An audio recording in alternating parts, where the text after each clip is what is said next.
जोगे और भोगे दो भाई थे। दोनों अलग अलग रहते थे। जोगे धनी था और भोगे निर्धन। दोनों में आपस में बड़ा प्रेम था। जोगे की पत्नी को धन का अभिमान था, लेकिन भोगे की पत्नी सरल हृदय थी। पितृपक्ष आने पर जोगे की पत्नी ने उससे पितरों का श्राद्ध करने के लिए कहा, तो जोगे इसे व्यर्थ का कार्य समझकर टालने की चेष्टा करने लगा। लेकिन उसकी पत्नी समझती थी कि ऐसा नहीं करेंगे तो लोग बातें बनाएंगे।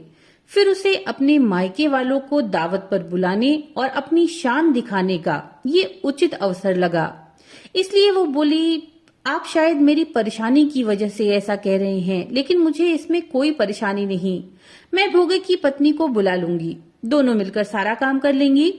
फिर उसने जोगे को अपने पीहर न्योता देने के लिए भेजा। दूसरे दिन उसके बुलाने पर भोगे की पत्नी सुबह सवेरे आकर काम में जुट गई। उसने रसोई अनेक पकवान बनाए, फिर सभी काम निपटाकर अपने घर आ गई। आखिर उसे भी तो अपने पितरों का तर्पण करना था। इस अवसर पर न जोगे की पत्नी ने उसे रोका, न वह रुकी। जल्दी ही दोपहर हो गई। पितर भूमि पर उतरे। जोगे भोगे के पितर पहले जोगे के यहाँ गए तो क्या देखते हैं कि उसके ससुराल वाले वहां भोजन पर जुटे हुए हैं। निराश होकर वे भोगे के यहाँ आ गए। वहां क्या था, मात्र पितरों के नाम पर अगियारी दे दी थी। पितरों ने उसकी राख चाटी और भूखे ही नदी के तट पर जा पहुंचे।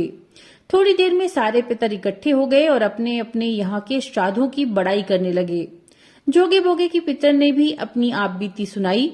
फिर वे सोचने लगे, अगर भोगे समर्थ होता तो शायद उन्हें भूखा न रहना पड़ता, मगर भोगे के घर में तो 2 जून की रोटी भी खाने को नहीं। यही सब सोचकर उन्हें दया आ गई। अचानक वे नाच नाच कर कहने लगे, भोगे के घर धन हो जाए, भोगे के घर धन हो जाए। सांझ होने को हुई। भोगे के बच्चों को कुछ भी खाने को नहीं मिला। तब उन्होंने माँ से कहा, भूख लगी है।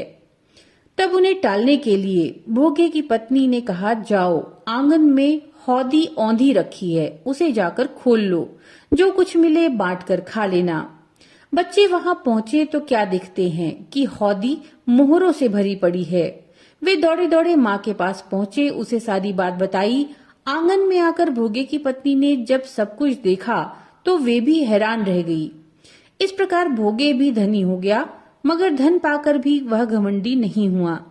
दूसरे साल का पितृपक्ष आया। श्राद्ध के दिन भोगे की स्त्री ने 56 प्रकार के व्यंजन बनाए। ब्राह्मणों को बुलाकर श्राद्ध किया, भोजन कराया, दक्षिणा दी। जेठ जेठानी को सोने चांदी के बर्तनों में भोजन कराया। इससे पितर बड़े प्रसन्न और तृप्त हुए।